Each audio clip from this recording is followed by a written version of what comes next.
Hello, how are you students. तो आज हम देखते हैं सेकंड चैप्टर का फटाफट से 30 मिनट्स में रिवीजन। चलो, NPYQ कौन कौन से टॉपिक हमारे लिए इम्पोर्टेंट है उसको भी देखना है, और कौन से अभी पूछे जाने वाले हैं मोस्ट IMP एंड जो पूछे गए हैं उन सब को रिवाइज करना है।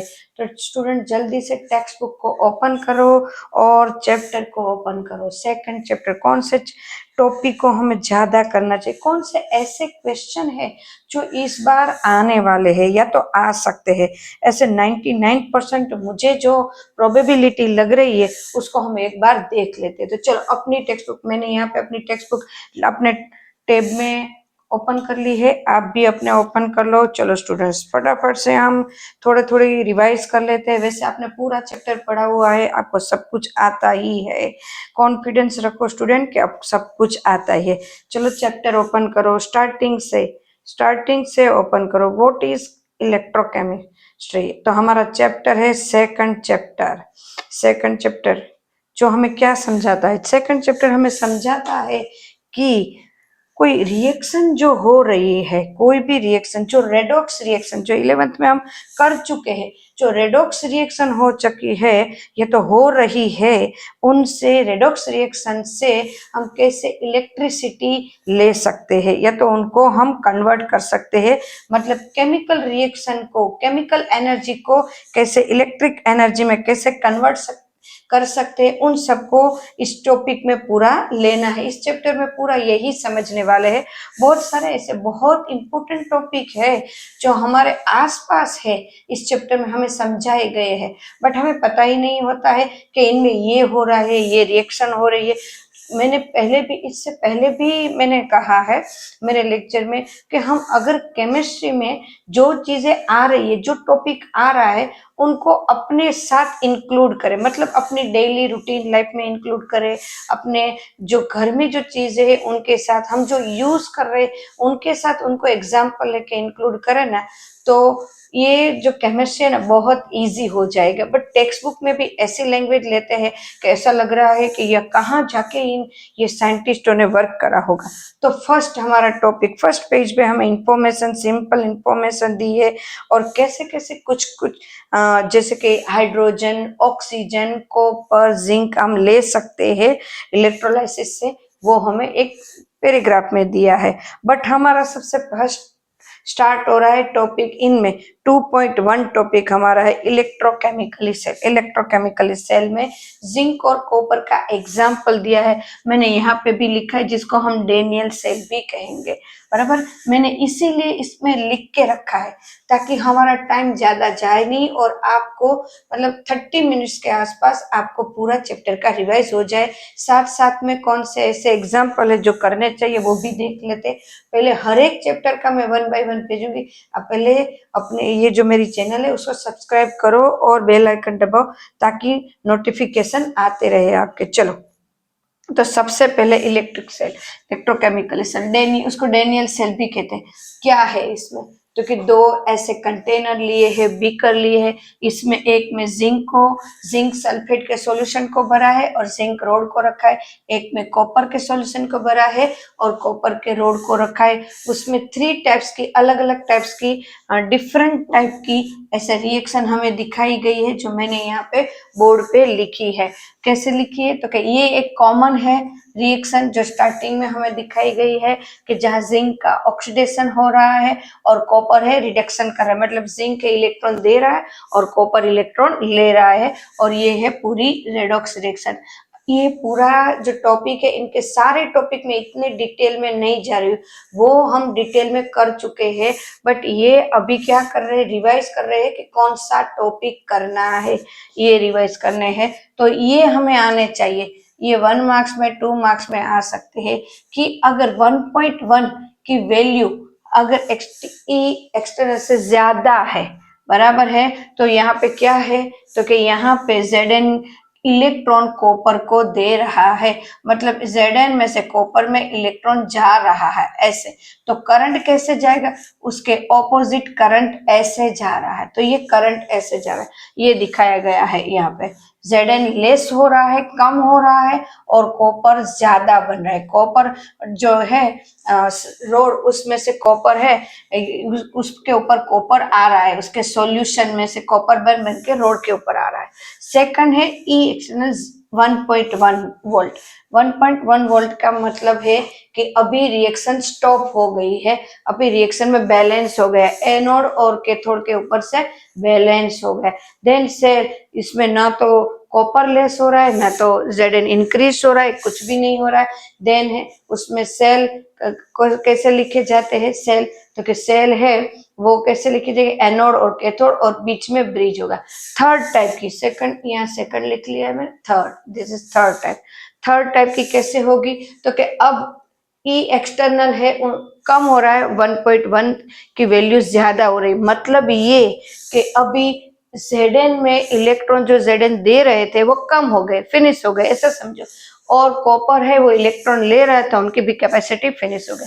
तो नाउ अब उल्टी रिएक्शन होगी। उल्टी रिएक्शन मतलब कॉपर है इलेक्ट्रॉन Zn को देगा, और करंट है वो Zn के से कॉपर की तरफ करंट जा रहा है। ये कैसा है पता है आपको, हम अपने मोबाइल में चार्ज करते हैं, जो मोबाइल एक बार यूज हो जाता है तो उनकी रिएक्शन उसी तरह ये है ना, वो कंप्लीट हो जाती है, देन हम फिनिश हो जाता है हमारी बैटरी। तो हम क्या कहते हैं कि अभी मुझे चार्ज करना पड़ेगा। चार्ज करना मतलब बाहर से उसको करंट देना, करंट देना तो उल्टी रिएक्शन करना, जैसे ये ऑपोजिट रिएक्शन हुई। ऑपोजिट रिएक्शन से क्या होगा, तो फिर से Zn के पास इलेक्ट्रॉन आ जाएंगे, और कॉपर वैसे ही इलेक्ट्रॉन को उसको चाहिए वैसा हो जाएगा, जैसे हमारे मोबाइल में होता है। हमारा मोबाइल 100% चार्ज हो जाता है तो फिर से हम उसको ऑन करके फिर से यूज कर सकते हैं, वैसा का वैसा है। मैंने ये स्टार्टिंग में ही कहा, अगर हम उसको अपने डेली रूटीन लाइफ का कोई एग्जाम्पल लेना तो ये बहुत ईजी रहता है। तो ये मोस्ट IMP टॉपिक है, ये इसको करना ही है। 1-2 मार्क्स में भी पूछे, मतलब MCQ का भी हम देखते जाते हैं कि MCQ कौन कौन से पूछे जा सकते हैं। तो इनमें से पूछे जा सकते हैं, किसका ऑक्सीडेशन, किसका रिडक्शन, ये तीनों पॉइंट को रिफर करके ले सकते हैं। देन उसके बाद गैल्वेनिक सेल वही दिया है सिंपल सा, पर गैल्वेनिक सेल में सेल पोटेंशियल के बारे हमें बताया है। सेल पोटेंशियल को लिखना कैसे है, ये E cell right and left, right minus left लिखना है। देन किसका ऑक्सीडेशन किसका रिडक्शन हो रहा है वो भी लिखना है। साथ साथ में एक बात याद रखो आप, बराबर, यहाँ पे मैंने सिर्फ कॉपर और जिंक का ही एग्जाम्पल लिया है, बट कॉपर और जिंक का एग्जाम्पल ना ले, उसकी जगह कोई और एग्जाम्पल एग्जाम में दे तो हमें लिखना आना चाहिए किसका ऑक्सीडेशन हो रहा है और किसका रिडक्शन हो रहा है, ये हमें पता होना चाहिए। क्लियर है स्टूडेंट्स, ये वही दिया ही हुआ रिएक्शन ही दी होगी तो हमें पता ही है, जो इलेक्ट्रॉन दे रहा है उसका ऑक्सीडेशन और जो ले रहा है उसका रिडक्शन हो रहा है, तो वो टाइप की रिएक्शन हमें लिखनी चाहिए। और यहाँ पे Ag, निकल, ऐसे कितने सारे एग्जाम्पल है वो आ सकते हैं एग्जाम में और 1 मार्क में पूछ सकते हैं। देन मान लो किसी का ऑक्सीडेशन हो रहा है किसी का रिडक्शन हो रहा है, बट पता कैसे चलेगा किसका ऑक्सीडेशन किसका रिडक्शन हो रहा है, तो इसके लिए किसकी इंटेंसिटी ज्यादा है किसकी इंटेंसिटी कम है, जिसकी इंटेंसिटी ज्यादा है मतलब उसका ऑक्सीजन पोटेंशियल ज्यादा है। तो पोटेंशियल की वैल्यू फाइंड कैसे करते हैं, तो क्या उसके लिए मेजरमेंट के लिए हमने क्या बनाया है, एक हाइड्रोजन सेल बनाया है। हाइड्रोजन सेल क्या करता है, तो क्या हाइड्रोजन सेल न्यूट्रल रहेगा, उसकी वैल्यू तो 0.00 ही रहेगी, उसके साथ किसी को अटैच करो। हाइड्रोजन हाफ सेल रखा है, दूसरा कोई हाफ सेल बना लो, जैसे कि कॉपर का बनाया जिंक का बनाया ऐसे बना, उसके साथ अटैच करो। अब देखो अब क्या हो रहा है, अब Zn इलेक्ट्रॉन ले रहा है कि दे रहा है, अब कॉपर हाइड्रोजन के साथ ले रहा है कि दे रहा है, मतलब कंपैरिजन हमने सिर्फ हाइड्रोजन के साथ की, इसीलिए हाइड्रोजन सेल की वैल्यू हमने 0.0 वोल्ट रखी और उसके अकॉर्डिंग हमने सारे पोटेंशियल को फाइंड किया और सबकी पोटेंशियल वैल्यू हमने निकाली, और जो साइंटिस्टों ने निकाली वो हमें एक टेबल में पूरी तरह दी हुई है। क्लियर स्टूडेंट्स, तो उनको हमने कितनी बार रिफर करा है तो हमें ऑलरेडी पता चल ही जाता है कि ये क्यों किसकी ज्यादा है किसकी कम है। तो मेजरमेंट ऑफ हाइड्रोजन सेल का जो ये दिया है ना, जो एग्जाम्पल हमें समझाया हुआ है पूरा टॉपिक, जो 2.2.1 टॉपिक, उसको पहले तो बहुत एग्जाम में पूछते थे, बट अभी कम पूछ रहे। इस बार मुझे नहीं लगता कि ये आएगा, पर उसको एक बार रीड करना है हमें। मुझे तो आईएमपी ये टॉपिक इतना नहीं लग रहा है इस बार के लिए। मैं आईएमपी हर साल देती हूँ, बस वीडियो अभी से बनाना स्टार्ट किया है, वो भी अपने स्टूडेंट के जो उसने जो एक कहा था कि आप वीडियो बनाओ ताकि हम बार बार उसको देख देख के पढ़ सके, इसीलिए तो मैं हर साल आईएमपी देती हूँ। और मैं जो आईएमपी देती हूँ ना स्टूडेंट, उनमें से आता ही है। इतने सालों से मैं दे रही हूँ और इतने सालों से मैं मेरा एक्सपीरियंस से मैं पढ़ा रही हूँ। तो उसके बाद हमारा टॉपिक है, अरे हाँ, टॉपिक के बाद में बात करेंगे, पर साथ साथ में इनर क्वेश्चन को देख लेते। 2.1 एंड 2.2 मोस्ट आईएमपी मुझे इस साल लग रहा है। Can you store copper sulphate solution in zinc? तो ये मुझे लग रहा है, बाकी के भी है पर मुझे ये थोड़ा ज्यादा लग रहा है। जेंस नंस्ट इक्वेशन, नंस ने बताया कि ठीक है चलो हम ऐसे मेजर कर सकते, बट नंस ने ऐसा बताया कि हर बार हमें सॉल्यूशन है उसकी वैल्यू, उसकी कॉन्सेंट्रेशन वैल्यू क्यों एक जैसी ले, अलग अलग कॉन्सेंट्रेशन वैल्यू ले तो क्या हो सकता है। तो उनके लिए हमने नंस ने इक्वेशन दिया, एंड देन एनोड और कैथोड को लिया, और एनोड में जो लिया है सॉल्यूशन हमने लिया है, तो उसका एनोड में उस सॉल्यूशन का कॉन्सेंट्रेशन और कैथोड जो ले उनकी कंसंट्रेशन वैल्यू अलग हो तो कैसे फाइंड कर सके, उनके लिए हमने नंस ने हमें एक इक्वेशन दी है, जो इक्वेशन को हमें देखना है। नंस इक्वेशन जो पूरा हमारी टेक्स्ट बुक में समझा, उसके बीच में पूरा का पूरा टेबल दिया हुआ है, जो टेबल को हमें करना है। क्लियर है? ये नंस इक्वेशन है। उस टेबल को पूरा का पूरा हमें मतलब रटना नहीं है, सिर्फ एक बार देखना है। बाकी वैल्यू तो सर देंगे एग्जाम में, बोर्ड वाले देंगे, तो इसीलिए ये टेबल पूरा रटना नहीं है, सिर्फ उसको एक बार देखना है। Clear students? देन उसके आगे चलते हैं हमारे नेक्स्ट टॉपिक की तरफ। अब टॉपिक को देखते जा रहे हो ना, तो नेक्स्ट टॉपिक अब जो 3.1 जो एक एग्जाम्पल दिया है उसको एक बार कर लेना, वो हमने कितनी बार करा हुआ होता है। फिर देन है नस्ट इक्वेशन को और भी इक्विलिब्रियम में लिया।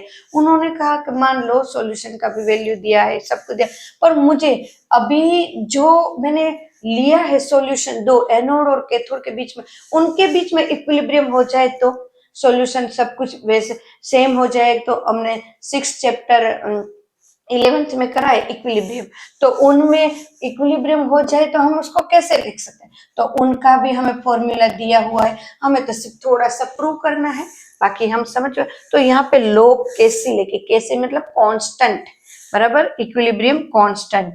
ये इसके साथ हमें ये भी समझा है कि अगर मुझे कोई सॉल्यूशन लिया उनके बीच में इक्विलिब्रियम हो जाता है तो उसका कांस्टेंट कैसे फाइंड करें। उनका भी 3.2 एक बहुत ही अच्छा एक एग्जाम्पल दिया है, जो मुझे लगता है कि 1 मार्क्स के लिए ये कर लेना चाहिए, क्योंकि उसके जैसा या तो उसका बैठा बिठाया आ सकता है। देखो केमिस्ट्री में कोई भी सम ऐसे चेंज करके नहीं आते, बैठे बैठाए ही सारे एग्जाम्पल आते हैं, न्यूमेरिकल सारे वही होते हैं।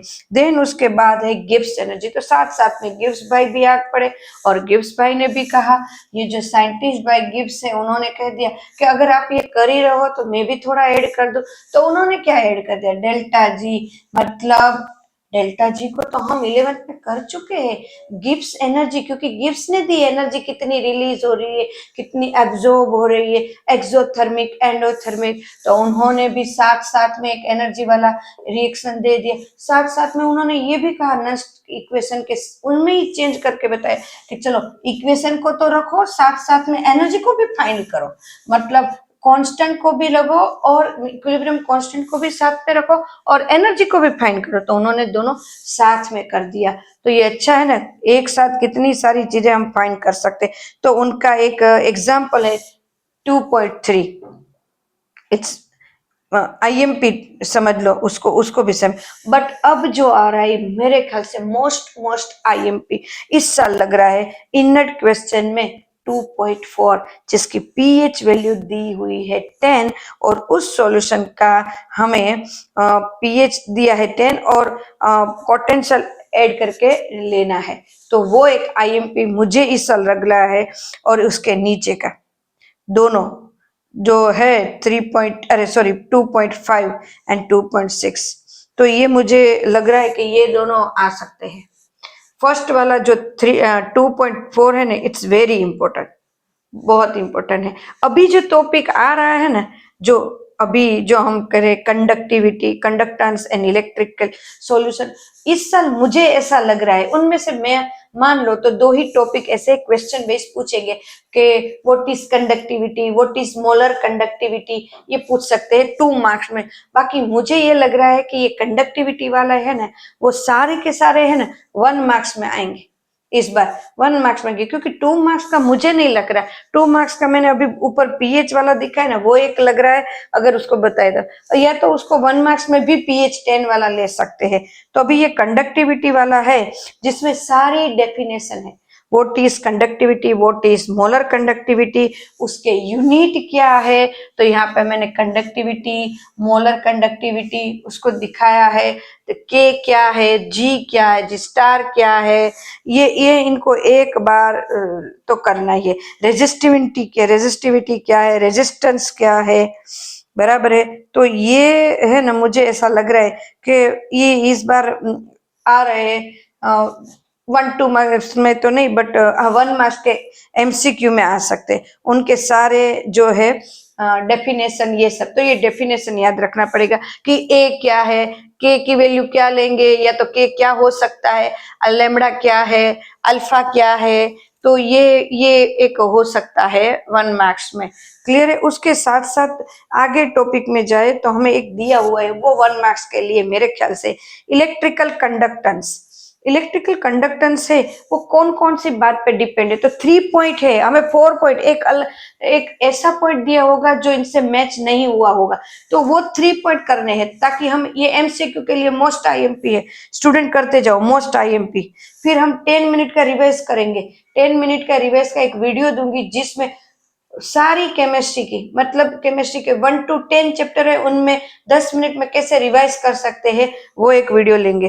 पर उनमें तो सिर्फ एग्जाम से पहले 1 घंटे पहले कैसे करना है वो देखना है। ये तो एग्जाम के दिन और इससे पहले अभी कौन कौन से टॉपिक करने हैं पीवाईक्यू भी मैं साथ साथ में ले रही हूँ कि ये पूछे जा चुके, जैसे ये कंडक्टिविटी वाले पहले पूछे जा चुके हैं, पहले पूछे गए हैं। तो अभी जो है वो मुझे ऐसा लग रहा है 1-2 मार्क्स, तो ये सब साथ साथ में हम ले रहे हैं। देन उसके बाद आयनिक कंडक्टिविटी।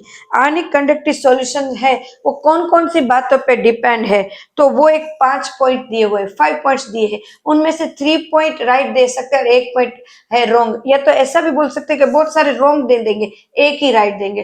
तो दिस इज वेरी इंपॉर्टेंट, ये 2 मार्क्स में पहले पूछे जा चुके हैं। Measurement of the conductivity of ionic solution, ये बहुत ही कम पूछते हैं ये टॉपिक, बट ऐसा नहीं है उसको हम साइड करें, उसको एक बार पढ़ लेना है बस।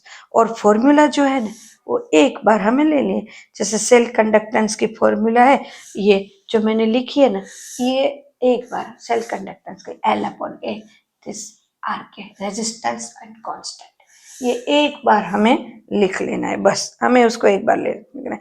और हाँ, कैसे उसको मेजरमेंट करते हैं आप उसको पढ़ोगे तो अननोन रेजिस्टेंस को कौन से नंबर पे रखते हैं, ये 1 मार्क्स का है, विस्टन ब्रिज से हम मेजरमेंट करते हैं, तो मुझे पता है ये आपको आता है, ये इजी टॉपिक है इसलिए आपको आता है, बट फिर भी एक बार देख तो लेना है। मोलर कंडक्टिविटी तो मैंने पहले ही बोल दिया, molar conductivity is very important, तो उसको एक बार कर लो। 2 ही मैंने मुझे इस बार लग रहे हैं कि 2 ये आ सकते थे उनके। इसके बाद है एग्जाम्पल 3.4। 3.4 कंडक्टिविटी वाले सम आते हैं, ये टेक्स्ट बुक के जो पीछे जो हमारे एग्जाम्पल्स में भी से भी पूछ सकते हैं, और साथ साथ में एक्सरसाइज में जो है वो उसमें से पूछ सकते हैं। कंडक्टिविटी वाले एग्जाम्पल में ही पूछते हैं, ऐसे टॉपिक बहुत कम होते हैं, बराबर। तो 2.4 एंड 2.5 इज वेरी इंपॉर्टेंट, बराबर है। Then molar conductivity and variation of conductivity, ओहो अलग अलग कॉन्सेंट्रेशन ले तो उसमें कैसे कंडक्टिविटी फाइंड कर सकते हैं। देन कोलरॉस पहले पूछे जा चुके हैं, बट अभी कोलरॉस के उसके एक कहने के उसकी एक सम में पूछे जा सकते हैं। इस बार मुझे ऐसा लगता है कि ये कॉलरोस का ये है, ये सम में पूछे जा सकते हैं। मुझे ऐसा लगता है 100% ऐसा, तो अभी बोल देती हूँ 99% कॉलरोस का कोई भी तो सम आएगा आएगा आएगा। ये और वो कौन सा आएगा पता है आपको? ये मुझे लग रहा है एक टेक्स्ट बुक का बैठा बिठाया। देखो 2.7 को आप देखो एक बार student, CaCl2 MgSO4 NaCl HCl, बैठा बैठा NaCl HCl तो मुझे ऐसा 99% रखता है और 2.9। ये आप अच्छे से 2-2 3-3 बार गिन लो। अरे आंसर एक रट्टा मार के याद कर लो, नहीं कुछ याद ऐसा रखता ही नहीं है, कुछ ही हार्ड नहीं है, इजी है। बैठने से पहले ये सोचो बहुत ही इजी है, ये करो, बराबर है। देन इंटेक्स क्वेश्चन तो हमारे लिए है ही important.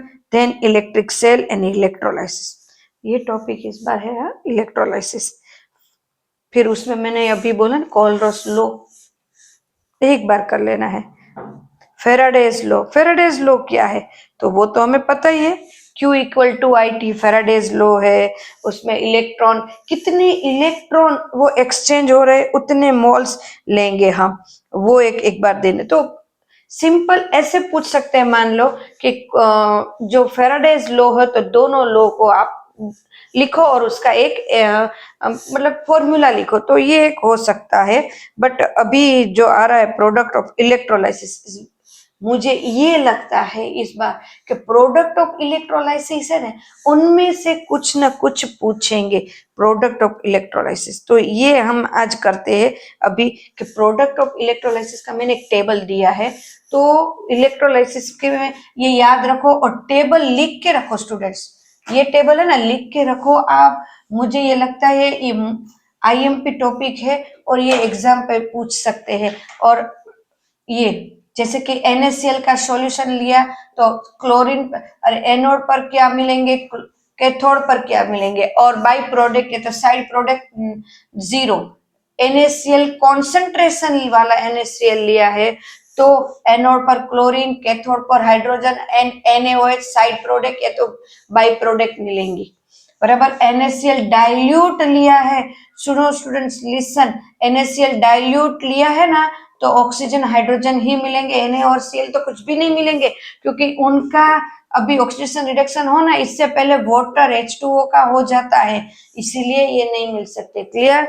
And than copper sulphate, copper sulphate का एक्वियस सॉल्यूशन ले, एक्वियस सॉल्यूशन तो कैथोड पे तो हमें कॉपर ही मिलेंगे और एनोड पे ऑक्सीजन। और ये याद रखो पोस्ट IMP इस साल का मुझे जो लग रहा है, ये H2SO4 बाई प्रोडक्ट में किस में मिल रहा है, ये और ये दोनों बाई प्रोडक्ट वाला Na2SO4 में, दोनों के दोनों रट लो कहाँ क्या मिल रहा है, एनोड में ये, कैथोड में ये, एकदम रट लो।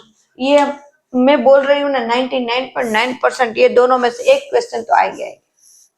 देखो देन उसके बाद उसके इनर्ट क्वेश्चन, इनर्ट क्वेश्चन को तो छोड़ना ही नहीं है, कुछ भी नहीं। और एग्जाम्पल को इतनी बार कैलकुलेट करना है, इतनी बार कि हमें 2-3 बार करें ना, 2-3 बार 5 बार ऐसे कर लेना है कि क्वेश्चन देख के आंसर याद आ जाए कि ये ही है। एंड देन है बैटरीज, इस बार जो मुझे लग रहा है वो है बैटरी। बैटरी की मुझे ये लग रहा है कि इस बार बैटरी है ना, उनकी सिर्फ रिएक्शन पूछेंगे, लाइक दिस ड्राई सेल, सिर्फ एनोड और कैथोड की रिएक्शन दो।